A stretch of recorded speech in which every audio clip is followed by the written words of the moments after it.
Enjoying fellow. When you see those on Nnukwu, on an arching when I forgot the money I will get, it's not there. I eat photo. I eat photo. Ichi amala everyone there. Ichi amala everyone there. And I go see the senator. Amala, man. Chiyano. Ichechera.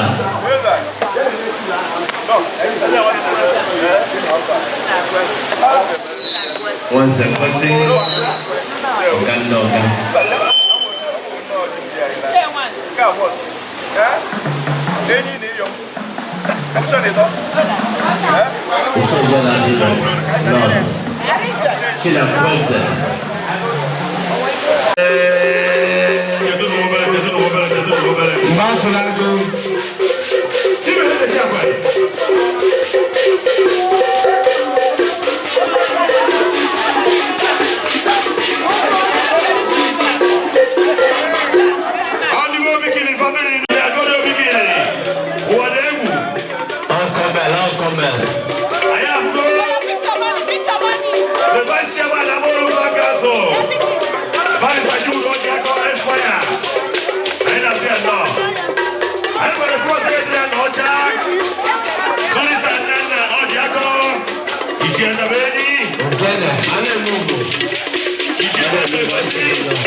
My elder brother came out to win and I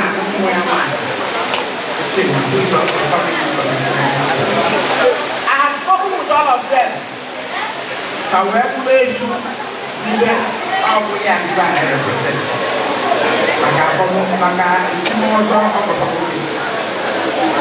I'm not in any way surprised. I'm not even overwhelmed. I'm not even bothered about how they feel. Come with even if not better or greater than you have come. Like I have come to this now. I'm on my goals again. Whenever I really want to, I will go to this work. Everything is in our time. No. I will be different. Who is the professor, architect, businessman? Teaching that question because of communicating from Russia. That barrister, you have to be giving this time, now classes time, and now we want to be. I'm working several ways. I taught him law, graduated him as a lawyer, and it was my idea of being chairman of the government. Oh, you see it, now wonderful boy, very rich and resourceful. Sorry, okay?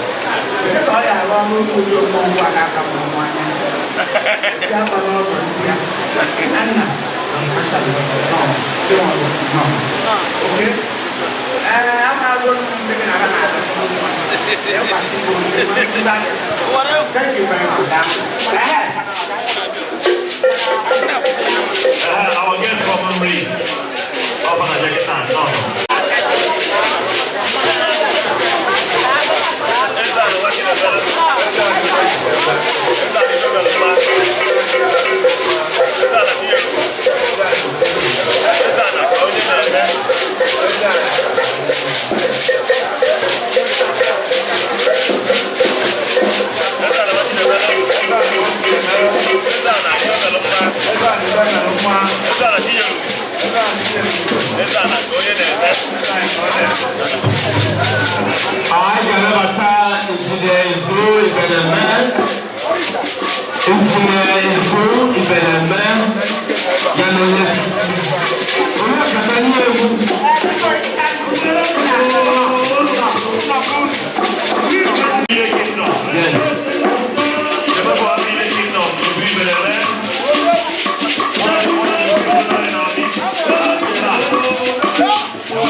Very active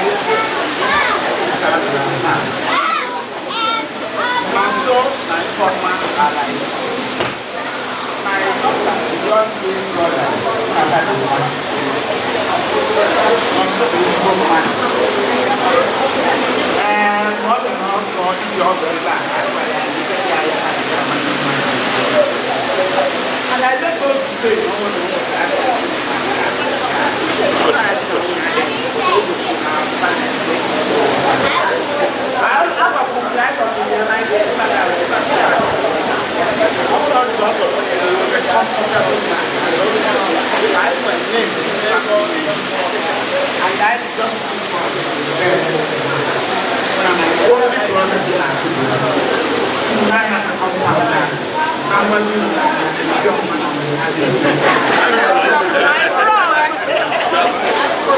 not only I was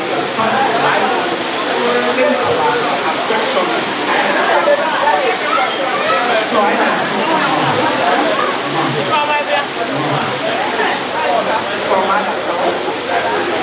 yes, you can see the chief senator, chief professor, Minister Nwogu. I'm going to appreciate you talking about that. So, when I came to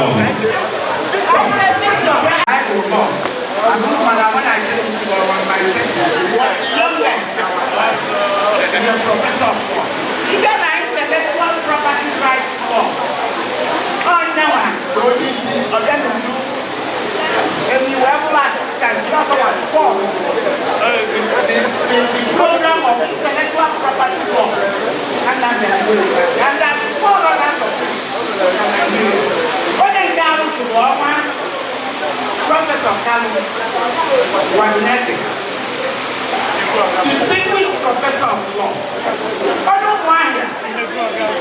He's not the president and distinguished professor of my university.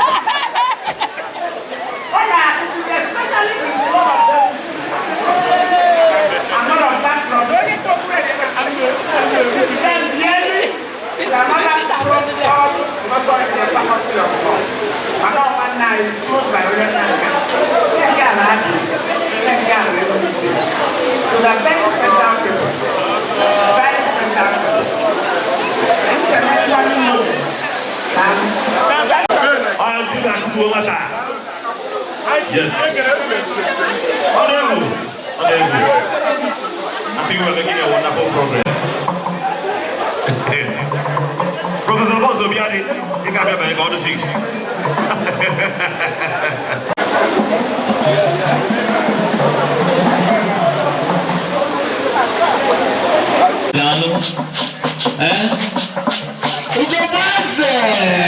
Ugobaze. Ale kununu wanatala ozo, wanataka ukozo. Adaki bie. Okomwe mighty name. Yeah.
Esa ni bebe lomba.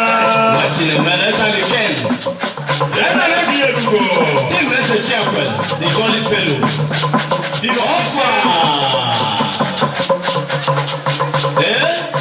Egwu ọgaranya. Ime Nnukwu ondo. Ọkụmel. Ime Nnukwu ondo. Ọcha ya n'aka nne, ọcha ya n'aka ekpe. Uche pụọ n'ihu dị. Oje ka o mee. Ọgaranya bụ omume. A sị na ọ na egwu mmiri dị n'afọ.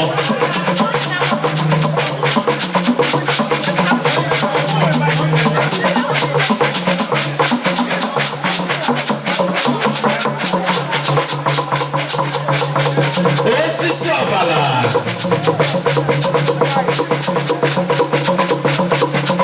Ọdegwu. Egwu dị mkpa ọbara na nate Nnukwu. Eza na wachire bela. Eza ni bebe lomba. Eza na chiye Nnukwu. Eza na ka onye na-eme na nate Nnukwu.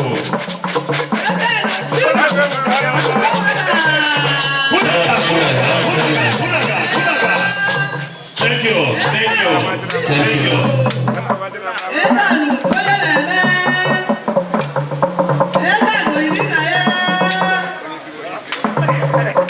Onye isi.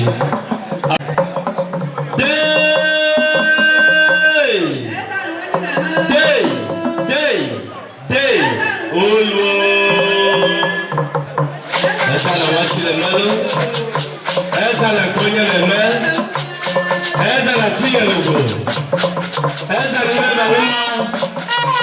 Ume zimolo. Mwalo akugi. Enye mwema. Okomel. Onololobo. Onoko. Akọjíjẹjẹ kalẹsẹ. Wana ọkọkalẹsẹ. Osisi ọbala. Ọkọmẹ.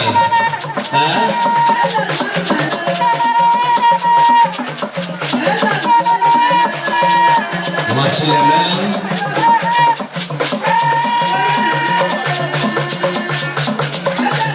Ọkọmẹ. Last one, Dano. Nwogu. Kipo. Hey. China ekele fogi o. Ọkọmẹ. Osisi ọbara.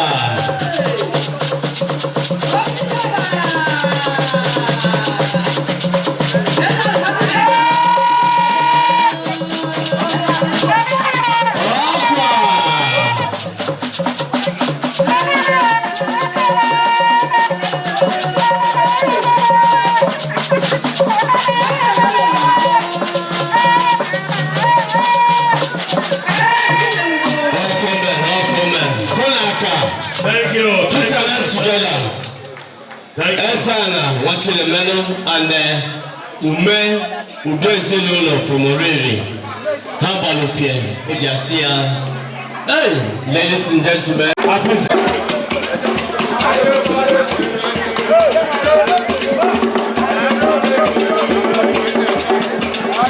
Yes, I know.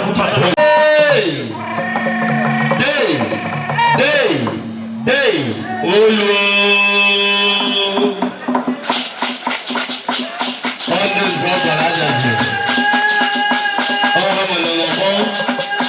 Including your kind of from Oriri. Ume, Udo, Ezululo. Team Makubo Watadibadiche. Give us a champion. Give us a Kubondo. Jolly fellow. Esana. Watching the menu. Esana Chimeluko. Esana Koye the man. Esana Oi. Okomel. Okwa. Osisaba. Umika Jilafo. Esana Odewense. Esana Ibechukuku man. Okukuruku. Mi. Okomel. Ocho ya n'aka ya, ocho ya n'aka ekpe. Ocho ya n'ihu, ocho ya n'azụ.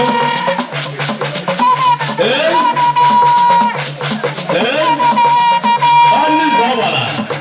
Adazi Nnukwu.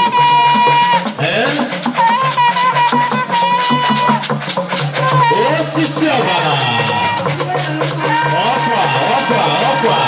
Ego ọgaranya. Ọganazụ. Ọganakali, ọganaka ebe. Ọchọ ya na-eme ọchọkwu ya n'ala. Enyi mgbụrụ mma. China efukwa gị. Ọtọmel. Gọbanye tụdalụ. Ọ bụ ofe bido onye nyọ gị. Ọtọmel. Gụọ n'aka. N'ọdịnazi. Adazi Chiakwel. I said you are a complete replicant. People are not at all. Itu papa ka Adazi Chiakwel si atọ. Adaghị bụ ekoja. Daalụ nụ, Ezanu Ken. Why? Anabugan Express. Oh. Kita no guy from Oreri. Ume.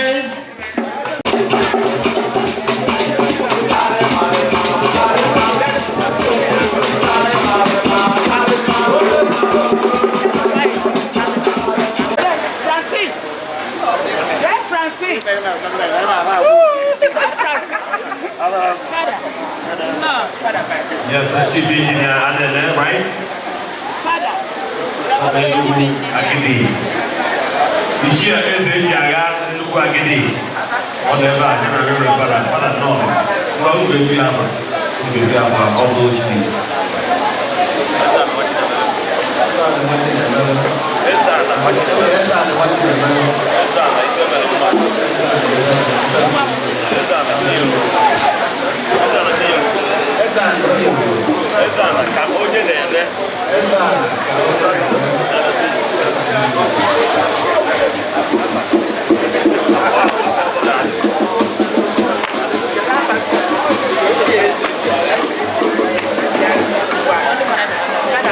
Iṣẹ́ ẹ̀ẹ́dẹ̀ yàrá Nnukwu Agidi. Yàrá wà lórí padà náà.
Yes,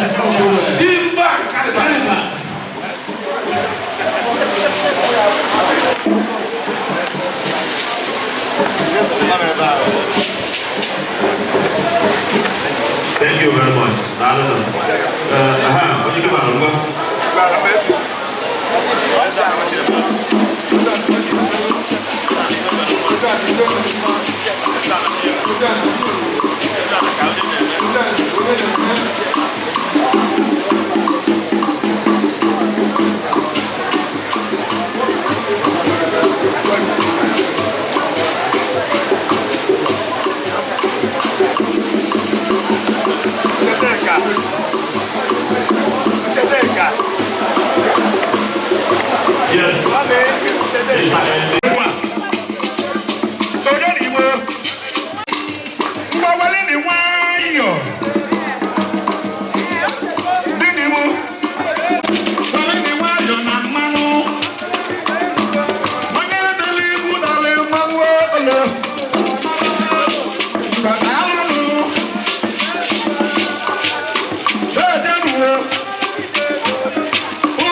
I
number one citizen? Over the number one citizen in Anocha.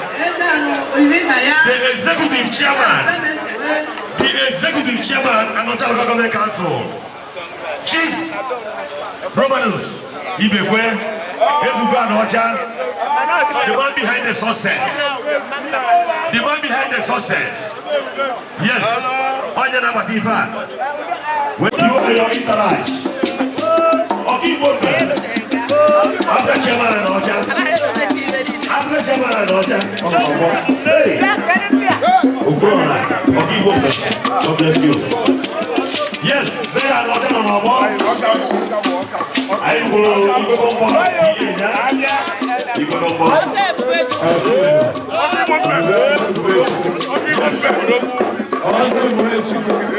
Number one citizen. Anocha on our board. Yes.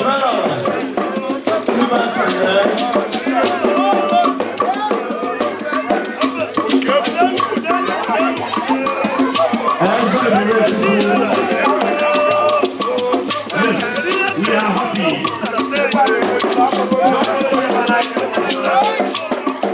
They are not only about the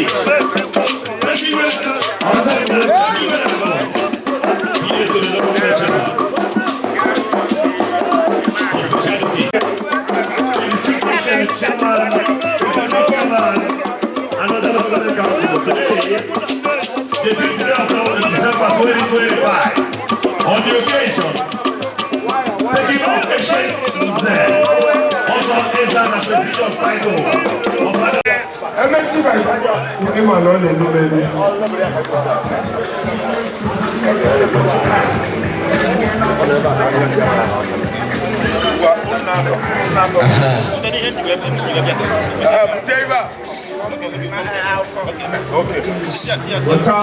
Without this thing. Without the I went to Mutolia.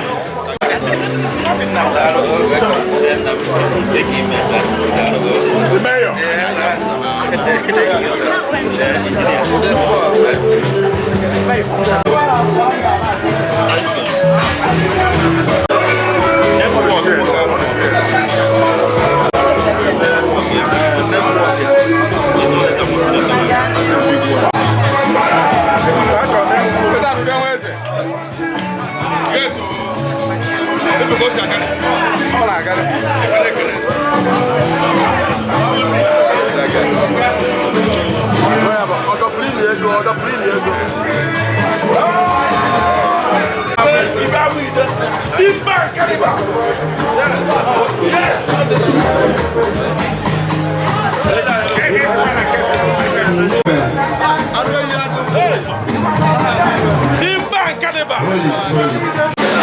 And other places, young one were meeting so many places.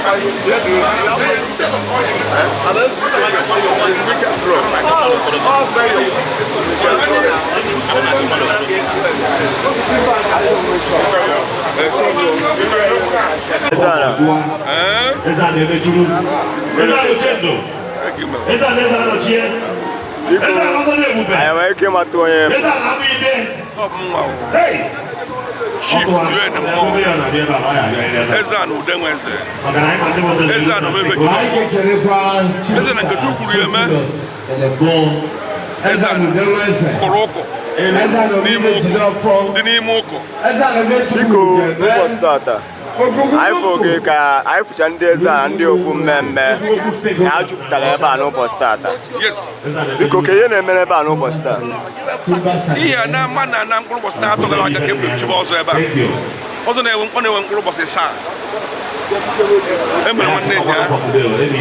Emily, look at Academy. What was a knockoff? Oh, Monday chose on. Nnukwu college. Also inside a college.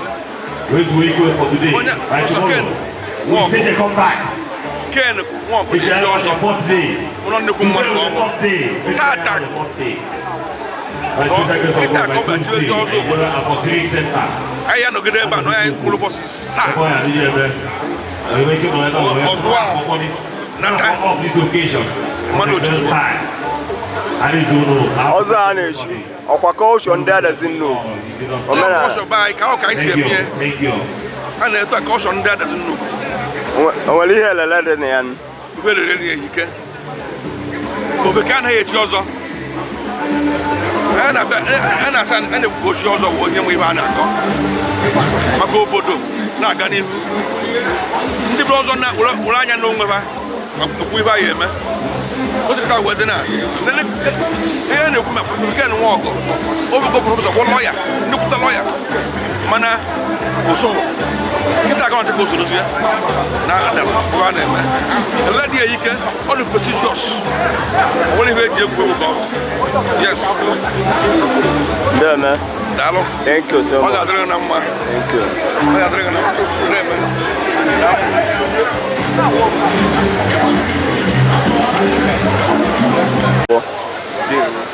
biko n'ụbọchị tata afọ nka ndị mmadụ jupụtara be unu onye ọbụla na-eri na-aṅụ biko nwee ike ịgwa nwa ife na-eme nwee ike ịgwa nwa afa gị Kafa m bụ Dr. Nwogu Kenneth I'm a gynecologist in training. Tata ka ụbọchị taa bụ the third day of echimozo barrister Professor Ken Nwogu. Eze na nwachi na-emere eze na chinu eze na nkumi na-eme